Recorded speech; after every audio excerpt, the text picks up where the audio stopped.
Hello everyone, Assalamu alaikum. How are you all? I hope you are well. Welcome back to my channel in this new video. Today's video, how to convert meter to feet in Google Sheets. So get started.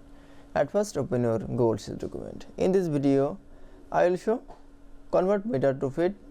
Now, then I show meter and feet chart. Then convert from the meter to feet. Now select from the feet row.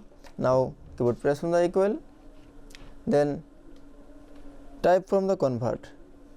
Now select convert, then select from the meter.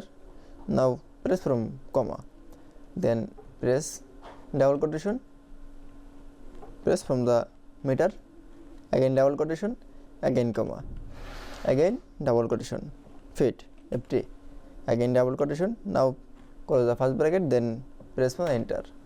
That's it. Now mark the all raw. That's it. Then I show convert meter to feet in Google Sheets is very easily. I hope to enjoy the video.